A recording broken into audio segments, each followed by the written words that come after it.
Hey guys, did you hear they made a movie about us? That's amazing! I can't wait to listen to it. Let's get Fireflakes at the Fire Nation Theater. It's not being shown in theaters.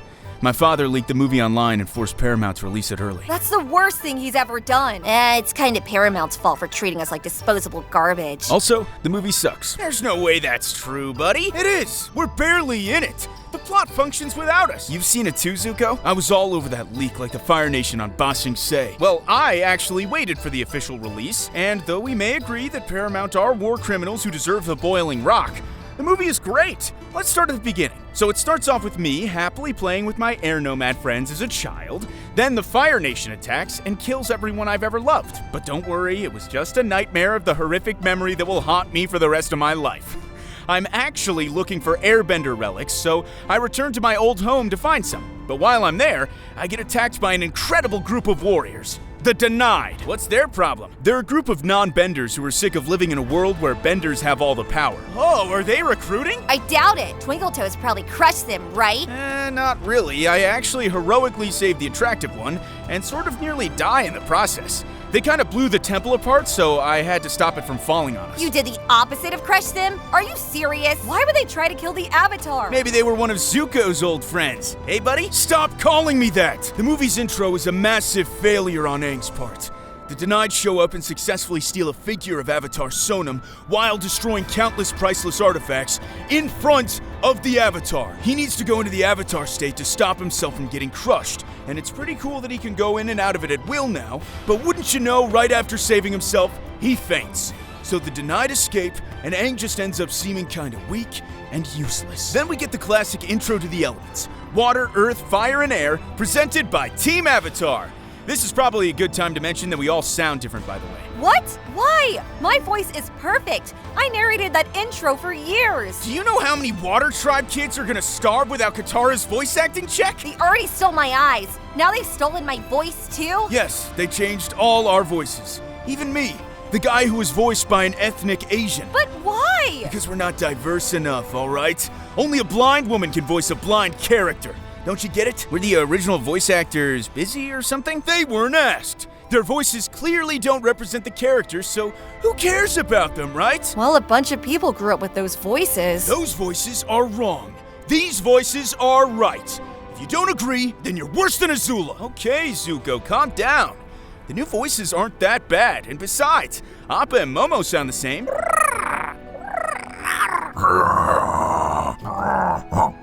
Anyway, 10 minutes into the movie, we finally see the rest of Team Avatar. Katara's giving a speech to celebrate the anniversary of Republic City and the opening of Unity Tower, and we're finally in a relationship. 10 minutes for your soulmate to make an appearance isn't great, Aang. What are you talking about, Katara? Appa was right there at the start. Republic City? Unity Tower? What are those? A new perfect paradise, where water, earth, fire, and airbenders can live together in harmony. But earthbenders need earth. Waterbenders need water. We're different. How do you expect everyone to get along? Because I'm the Avatar. I love your childlike naivete. Thanks, Sokka. By the way, I'm totally jacked now.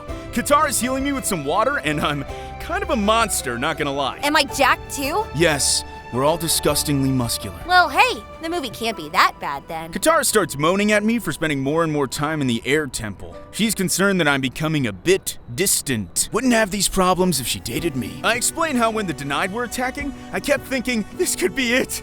When I die, my culture dies with me. Which is really the theme for the rest of the movie. Air Nation Legacy. A problem that could be solved if you got me pregnant. Again, I would have corrected this. So I consult my past selves to find more about Avatar Sonam. That's the statue which the Denied stole. They called it a map, so it must be important. I start off with Roku, and he doesn't know. Does Roku have a new voice too? Of course. His old voice was all wrong. It was highly offensive. You're telling me that Roku makes an appearance in this movie before me? Told you we got sidelined. Anyway, one of my past selves describes Sonam as the Avatar from the Golden Age of Airbenders. Though, surprisingly, I've never heard of her before. Does that make sense? Nah, who knows. But what I find out is that she had a staff which could give non-benders bending power. So it's kind of obvious what the plot of the movie is now. Get to the magic staff before the Denied. Bingo! Oh, classic MacGuffin. I honestly thought we were better than this. My past self tells me about a mountain, and the staff's probably there. I need to get there fast, so of course I leave Appa with Katara and decide to climb the mountain by hand. You did what now? I needed you to take Appa and Momo and gather up the rest of the team because there's no time to waste. But if there's no time to waste, then surely you would have brought Appa with you to fly up the mountain, right? And why do you even need the rest of the team to help you climb a mountain? What did you expect us to do? Okay, listen, we're 18 minutes into the movie here, and clearly someone realized Team Avatar haven't been introduced yet. So we just need to introduce them. All right? We see Sokka teaching some kids looking like a JoJo character, while he explains he's the one who defeated the Fire Lord and not me. One of the best scenes in the movie, naturally. Then we see Toph beating up a bunch of metal benders. Like she effortlessly beats them. They stand no chance at all. She's so insanely strong in this, it's hard to imagine her losing later on. Like she better not just get unceremoniously beaten off screen or something. Zuko, is what he's saying true? It's actually much worse than that, but hey, I don't want to spoil the surprise. Oh yeah, and we see Zuko doing his Fire Lord thing. Adult Zuko is really cool looking. Weird how you didn't say much though, right? It's almost as if an extremely expensive voice actor was hired to voice me, and they could only afford 3 lines. Zuko! You have at least 10 lines in this movie. Come on now, buddy. Anyway, I climb to the top of the mountain and find some frozen dude just ominously floating there. So naturally, I decide to let him out. What's the worst that could happen, right? Did you even stop to think about it at all? What if he was frozen there for a reason? What if by thawing him out, you accidentally killed him? Listen, I hate icebergs, so I thawed him out, all right? Coincidentally, after releasing him, the mountain starts falling apart. Nice job, Aang. So I'm kind of falling through the sky and stuff, and he's falling too, all unconscious and whatnot. So I catch him, then zoom away in the Avatar state with firebending before we get crushed. But the falling mountain hits me and knocks me out of the Avatar state. More aura loss for Aang. Thankfully, the mysterious guy wakes up and saves the day. He's an airbender who can hold up the whole mountain. I literally just stand there watching him, no help at all, completely useless. Then you guys show up with Appa and we get out of there. You know, it kind of sounds like you could have avoided this if you just brought Appa with you. But then you guys wouldn't be there too. Yeah, but we didn't really do anything. Sounds like we're just kind of along for the ride. That's exactly what it is. For the whole movie. Wait, how did this mysterious guy hold a whole mountain with his airbending? You can't even do that. Well, he passed out, so you start healing him and you say his chi is like nothing you've ever felt. So that's how. That's the only explanation for why he's so strong? Well, he's voiced by Drax the Destroyer too, if that helps. Taga is actually the best thing about this movie, so I wouldn't complain too much. His name is Taga? He sounds attractive. Nice segue to Zuko's famous line. Likely the one and only line anyone will remember him saying in this whole movie. He's very attractive. What? He is. It's all in the bone structure. You couldn't even let me say it, could you? My movie, my video. Anyway, the guy wakes up immediately concerned about where Avatar Sonam is, seeming really stressed and shouting and kind of in an angry, furious rage. That sounds like a red flag. Nah, he just missed her. Also, he was about to kill Toph because, you know, Earthbender! He hates Earthbenders. They killed all his friends. I'd like to see him try. But Toph, you're blind. Thanks for reminding me, genius. He finally tells us his name's Taga, and he explains the power of the MacGuffin. Staff. Taga was frozen for thousands of years, and in his time, he lived in an air nomad utopia. The staff channeled the power of the spirit world. Taga served Avatar Sonam. Sonam gave him bending powers using the staff. He was the first to receive the power, which is great because this is the solution to my problems. Having children with me is the solution to your problems. Katara, please, I'm trying to tell a story. I can bring airbending back to the world with this staff, and conveniently, Taga knows where it is. But we gotta get to it before the Denied do. Taga also says the skies are no place for a water child. Base. And to be fair, he warns the journey will be dangerous, but we all decide to tag along because, you know, Team Avatar. Yeah, we go on Zuko's airship with Taga navigating us. He actually asked me how I can tolerate the presence of the Fire Lord and explains how air nomads have always suffered at the hands of the other elements. He kinda sounds like an element racist. Is that a thing? Aang, this sounds like another red flag. Nah, it's cool. I give him a little speech about how the world will be better if all the benders live together in one big city like one big family. Then Taga says, "You remind me so much of Sonam," which was a beautiful compliment. Yeah, Aang, after watching the movie, that wasn't a compliment. Unfortunately, the Denied catch up to us in their massive ship, which is way bigger than the Fire Lords for some reason, and they try to kill us. Taga starts crushing their ship with his airbending, but I stop him before he does it, so everyone wins. He was gonna kill them all? Most probably, yes. Even I can see that Taga is a bad guy. What? He's not a bad guy. He helps us through the immortal storm. He teaches me so much about airbending. I trust him. Also, our ship gets struck by lightning and he tells me to leave you. Why didn't you redirect it, Zuko? Do you know how much that would have cost in voice acting grunts? While you guys are fixing the ship, Taga and I go on ahead to clear a few of the hurricanes out of the way. Wait, you and Taga can fly? Fly? Don't be silly, Sokka. No airbender can fly. We're just throwing each other around with our bending to simulate flying. But if you guys can basically fly and clear hurricanes on your own, then why do you even need us? Why are we even here? For the fans, of course. Gotta please our fans. But they changed our voices. Well, we don't want to please them too much. Anyway, after we get out of the storm, Katara's like totally mad at me since the ship almost crashed. She wants us to turn back. We should turn back. I hope you listen to me. Nah, I listened to Taga, my new super intense, totally not evil airbending buddy. We gotta get the staff before they're denied, right? Besides, Taga did warn you guys that the journey would be dangerous. I'll never forgive him for nearly getting me killed. You hug his muscular arm and tell him you forgive him. Well, never say never, right? Our destination is a bunch of islands of dead lion turtles. This is where Sonam came to learn how to make the staff, and she hid it here. Only the Avatar can find it. Taga wants to come with me, but Katara suggests he helps fix the ship. I agree with her. And at this point, Taga decides he needs to kill Team Avatar. What? Well, he could tell you were concerned about his influence on me. I mean, I did nearly get you all killed by going through that storm, right? Not very responsible of me at all. Really, so you tried to separate us and he notices that, but he's chill. He's all like, "We will begin repairs for our voyage home." Which is Taga for, "I'm going to kill all of your friends." Katara, you idiot! Your stupid plan backfired! I knew there were red flags, but I didn't think he was insane! He doesn't actually kill us! Right, Zuko? Allow me to explain, and allow me to actually start reviewing this movie instead of just recalling events like Aang here. Thanks, buddy. We're at pretty much the exact halfway point through the movie. Team Avatar has had precisely zero relevance to the plot so far. We're just there. But this is our big moment. Because after Aang discovers the staff, Taga decides he doesn't need us. That we're a weakness to Aang. That there will never be peace among the elements. There never was. That Republic City is built on lies, which of course is all true. Taga's actually making a lot of sense here, but unfortunately he's this movie's villain and he attacks Katara. Then immediately destroys my beautiful airship. That's rough, buddy. So now it's Katara, Toph, Sokka, and me versus Taga. Should be easy, right? I mean, we have Toph with us. Damn straight you do. But what does she do? Well, she throws rocks, of course. The only attack she does is throw rocks. He's standing on the ground. She could sink him into the ground. Or what about all that metal from my destroyed airship? Could use some of that to trap him like she did to her pupils earlier, but no. She throws rocks.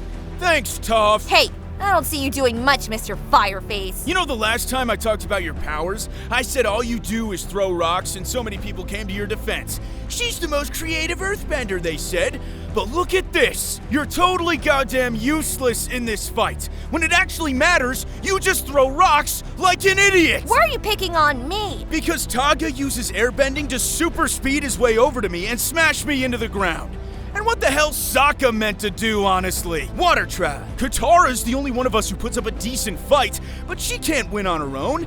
Then Taga charges up his ultimate move, the air bullet, and literally kills us all off screen. Zuko, there's no way that's true. He literally kills Team Avatar off screen. Told you we were useless. Oh, but Aang stops him, right? Well, I get the staff, then sort of hand it over to Taga. Then he tells me he killed all of you guys, and we actually see some pictures of that. Then I get really angry and go into the Avatar state, and the same thing happens to me. What do you mean the same thing happens to you? You're the Avatar. You're telling me an enraged Avatar Aang gets one shot? Pretty much. I am embarrassed for us. And also, he steals Appa. Appa wouldn't allow himself to be stolen. Appa ain't doing shit to Taga, I'm afraid. Yeah, it's kind of crazy how Taga effortlessly defeated Aang and killed the rest of us off screen. Like, I know he had the staff for the Aang fight, which I guess gave him a power boost, but still, him winning so easily is just insulting, really. Like, the Avatar is meant to be special, right? And he gets thrown around by just one guy? And that guy is using the Avatar's own natural element against him? Like, Taga seems cool as hell after this, don't get me wrong, but at the expense of Team Avatar? Like, it makes all of our previous accomplishments pale in comparison. I suppose this Taga guy could have easily stopped my father too, right?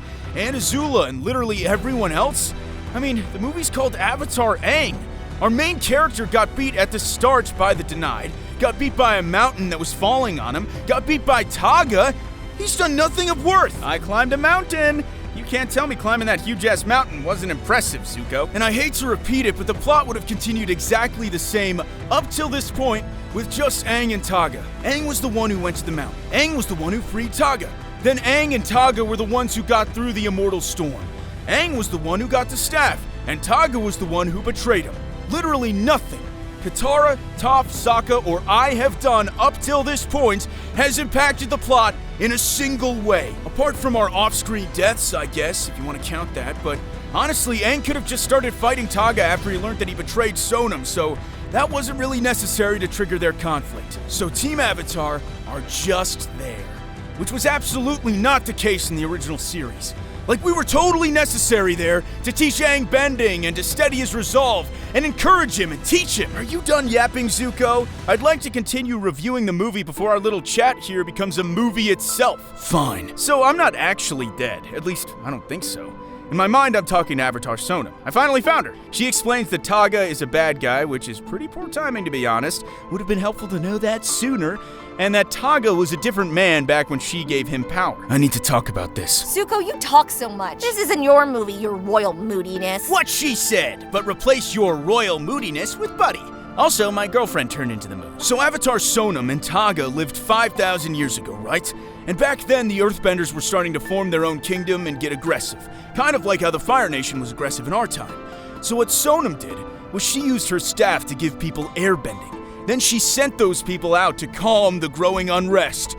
One of those people was Taga.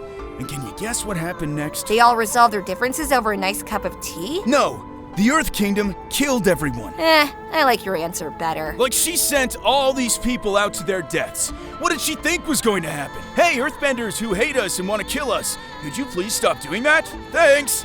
Is she stupid? But Taga didn't die? That's right, he survived because he's Drax the Destroyer. But he watched all his airbending brothers and sisters die. So really, Sonam's naivete is what created Taga's ruthless nature. Like, she created this situation.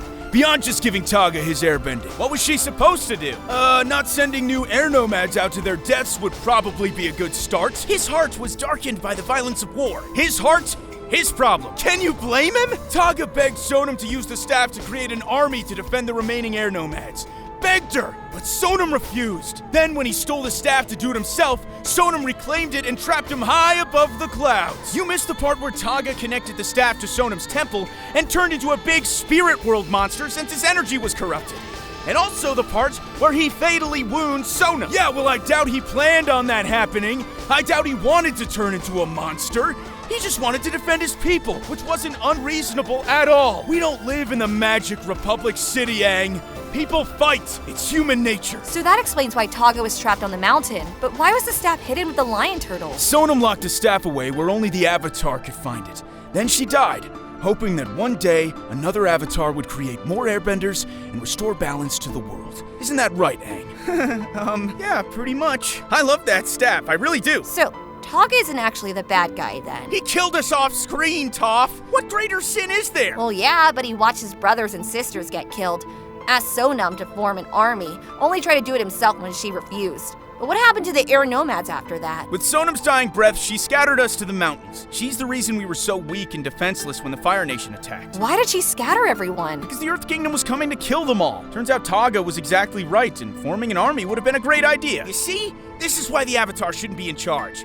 They don't know anything about the real world. Thanks, Sokka. Anyway, we all died off screen, but we were all resurrected off screen too. Turns out this lion turtle place is a bunch of spirit water, which Katara used to heal us. But how could I use it if I was dead? It's not exactly clear if you died. Sokka took the air bullet for you, giving you enough time to bend water in the way to defend yourself. Then you conveniently fell off a cliff right into all that spirit water. Wow, thanks, Sokka. Best big brother ever, am I right? I guess this is what a healthy sibling relationship looks like. Anyway, everyone in this fight was useless except Katara. And also, everyone is ridiculously jacked. Like, especially Aang. I don't know what the hell Katara's been feeding him, but whatever it is, it should be illegal. Katara's my girl, Zuko. You can't have her. Zutara's never happening, all right? Well, actually, to stop Taga, we have to go to the spirit world, whose energy is out of balance, and consequently, Katara and I become an old couple. You're not an old couple. You're just a couple of old people. Why am I a baby? For the memes, Toph. For the memes. I don't really want to talk about this part so much, because it's boring. You're jealous of me and Zuko, aren't you? No, it's boring. It's just really silly and lighthearted since we had such a serious fight with Taga. Basically what happens is that Taga is merging the spirit world with the physical world, and we gotta get up to Sonam's temple to stop him. But it's way up there in the sky, so how do we get there? Well, thankfully, some big silly pig spirit monster plops down right in front of us, and he can do it. But he doesn't want to do it, but Momo convinces him to do it. Momo unironically impacts the plot more than us, by the way. That's rough, buddy. Guys, you really have to stop this. And the pig is voiced by that guy who made all those awful Thor movies, so he's kind of really annoying and sucks, but then he shoots us up into the temple and we never have to see him again. Also, we all look normal. And now the big final fight! We confront Taga, but turns out the Denied are back, and Taga has given them airbending powers, which was pretty poor judgment on his part, giving airbending to a bunch of criminals. Like he's been somewhat of a sympathetic villain till this point, but this decision was just dumb. What about the part where he killed us? Okay, yeah, that was pretty bad too. Speaking of killed, all of us, with the exception of Aang, literally get beaten as soon as the fight begins. The Denied airbend us all off the platform we're standing on, and we're kind of falling to our deaths until Appa saves us. Great start, everyone. Do I get to beat up a bunch of bad guys? You do. You actually get very creative with your earthbending, surrounding yourself with metal and making a metal spike arm, turning the ground into a landslide, making rock pillars, a dome shield, trapping the Denied in metal. Shame you did literally none of that against Taga. All you Toph fans have a lot of explaining to do. Defend me, fans, for I am the greatest earthbender ever. Ha ha ha! Cabbages guy loses his cabbages. Don't forget that, Zuko. My cabbages. A bit more energy there, buddy. My honor! Close enough. And I stopped Taga from getting to Sona's temple. He wants to go there to become a big spirit monster again for some reason, but not if I have anything to say about it. You really shouldn't be able to stop him considering how easily he beat you before. Yeah, I'm putting up a much better fight here for some reason, but not good enough because Sonam's temple comes crashing down on Republic City, likely killing thousands. Whoopsie! If they're not a named character, then who cares? It actually looked like I was winning my fight, but then Taga hits me with the "You ran away when the Fire Nation attacked!" And then the emotional trauma starts kicking in. Then he hits me with a super cool airbending elbow move, connects the staff to the temple, and becomes a big Hulk genie monster. He looked way better before. You're probably right. Yeah, he totally kicked your ass when he transformed. He gives you some oddly comforting final words, though. At least you'll die, knowing you're not the last airbender. Yeah, joke's on him, though, because I use his cheating airbending bullet to blitz over to him and knock the staff out of his hand. I wasn't even in my Avatar state. Avatar state kinda sucks in this movie, not gonna lie. Then I connected the staff to the temple, channeled the power of the spirit world, and start dripping aura, becoming Mega Aang. Like, this is probably the strongest I've ever been. Taga knows he's screwed. I basically one-shot him. I keep hitting him over and over, and he isn't even mad. He's just happy to see how strong I am. He actually wanted me to kill him. Isn't that wholesome? So what did you do next? Destroyed Sonam's staff. What? Yeah, the power was a bit too much for me. It nearly turned me into a monster like Taga, but then I kinda snapped out of it by remembering my happy youth, full circle moment back to the beginning of the movie, and then I destroyed the staff. You just snapped yourself out of your rage? Of course! I'm the Avatar! Yeah, surprisingly, Katara wasn't the one to do it. So Team Avatar did not actually do a single useful or important thing during this whole fight. We were completely irrelevant to the plot, even here, and also during the whole film. The only important member was Katara, and the one relevant thing she did was heal Aang with her spirit water, which honestly may not have even been necessary considering Aang was still conscious and talking to Avatar Sonam, and he was in a spiritual place, so it's not unreasonable to make up some bullshit like the spirit world reviving him. That's basically the explanation for how Katara was able to revive him after all. But I don't understand why you decided to snap the staff, Aang. It's what Sonam would have wanted. No. She literally told you that she wanted an avatar to find the staff and restore the air nomads. That is the mission she entrusted to you, Aang. But instead, you get the staff for like a minute, have a little mood swing, then determine the staff is too dangerous. But the staff gave people airbending, so it does solve the problem of restoring the air nomads. You don't even need to be in your big spooky spirit state to use it. Like Taga used it to give the Denied airbending when he was still in his physical body. Why didn't you just do that? I had to destroy it, otherwise Korra wouldn't have made sense. Don't you mention that horrible show ever around me again! Sorry, Katara. Anyway, with the staff destroyed, Sonam's temple magically floats back up into the spirit world. And conveniently, the Denied lose their airbending. Why would they lose their airbending? The staff physically changed them, right? So why would that be reverted just because it got destroyed? If I build a sandcastle with a spade, then break the spade, the castle doesn't get destroyed. Sokka, that's ridiculous. We all know you can't build sandcastles. You know, Taga asked me the same thing. Why did you break the staff? We could have fixed everything. So I told him, we can't erase the pain of the past. We couldn't save them. And then he was like, but it's our duty to protect our people. And then I was like, not at the cost of betraying everything they stood for. It's time to let go. You have to forgive yourself. I have to forgive myself too. And he seemed pretty satisfied with my answer. Then he evaporated. Yeah, your rebuttal was stupid, Aang. You say you can't save the airbenders who previously died, but why does that mean you shouldn't be making more airbenders? You say Taga's just making more airbenders to make himself feel better about his past failure, but no, you're making more airbenders to preserve your people. That's the primary reason. It may relieve some guilt, sure, but that's not why you're doing it. You don't understand, Zuko. You're not an airbender, and now basically no one ever will be. Sonam wanted the staff to create more airbenders, even after seeing how it corrupted Taga. That's why she hid it rather than destroy it. You're not dishonoring your past self by using it. You just need to be selective about who you give airbending to. Taga giving airbending to the Denied was obviously a mistake. They're criminals who are willing to murder the Avatar. But if you have pupils who genuinely believe in what you're teaching them, and you make sure a bunch of their brothers and sisters don't get murdered right in front of them, then they would make excellent candidates to be airbenders. Your destroying the staff seems kind of impulsive and stupid. You've kind of done more to destroy the air nomads than anyone else. Ozai would be proud. Look, let's just wrap up this movie, all right? Katara jumps off Appa and gives me a little mid-air smooch. So romantic. Insane, more like. We see the Kyoshi warriors for like 3 seconds hanging around Republic City. Why isn't Suki in this movie? Couldn't they have helped? Am I still in a relationship with her? She's boring. No one cares. And then I chat with Avatar Sonam. And guess what, Zuko? She approves of everything I did. Really? What did you tell her? I don't know if airbending will ever return, but I know the true power of the air nomads isn't their bending, it's their values. And that's a power I can pass on to others. No. The true power of the air nomads is, wait for it, their airbending. If someone studies air nomad culture, that's great. But it doesn't make them an air nomad. That's not how it works. We're not changing the definition of air nomad here to fit your dumb conclusion. Want to know one big difference? Air nomads can airbend. You're wrong, Zuko, because Sonam said I'm the true embodiment of the air nomads. She even thanked me for giving up the power that she could not. So conveniently, she's on board now. Right as the movie's about to end. You give me hope for the future of our culture, were her exact words. Neat, right? What about the future of airbending? Suddenly, does no one care about airbending anymore? Hello, it's called Avatar The Last Airbender, not The Last Air Nomad. That is kind of the point of the Avatar. To become the master of the 4 elements? To become the master of bending. Culture is something that changes with time and is hard to pin down, whereas bending is bending. And bending is what gives the Avatar power. And the Avatar needs power to save people and keep the balance. Like, what are we even saying here? What if we applied this to the other elements? Bending isn't important, just culture is important. So what does the Avatar become? A politician or something? Zuko, that's basically what I am. Who voted for you? The universe. Duh, there's millions of people like that. It's not special at all. The Avatar's meant to be special, right? Like, who watches the Avatar do all these cool things and thinks, wow, this culture is awesome? At least 5 people, probably 6. Here's an example you should be familiar with. A volcano erupts and magma is about to destroy a village. Better get the Avatar here. Does he know firebending? No, but he knows about firebending culture.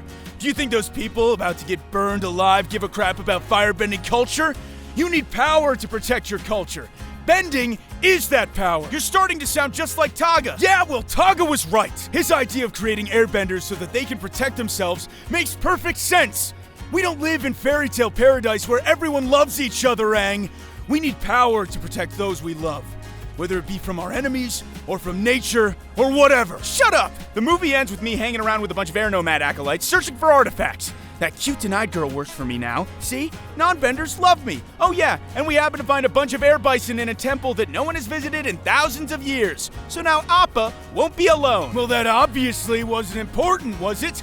Air bison culture is what's important. We don't need air bison. We just need people who know about air bison. Zuko, old buddy, old pal. Maybe you need your uncle to calm you down a bit. We only get a tiny shot of him during the credits. Clearly, he wasn't important enough to make the final cut. And that's the end of the movie.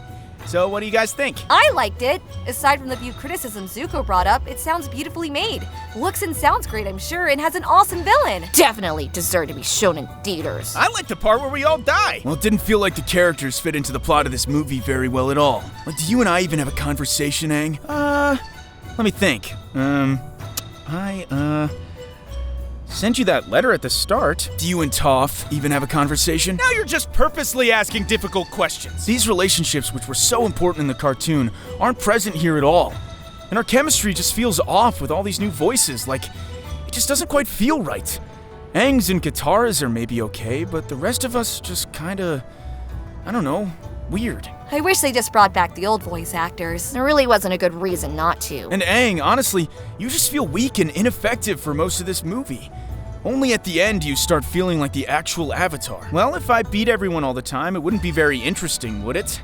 That's why the villain had to be unnaturally strong. But I think the stupidest part was your decision to destroy the staff at the end. Maybe people will disagree with me, but it kind of undermines the whole message of the film.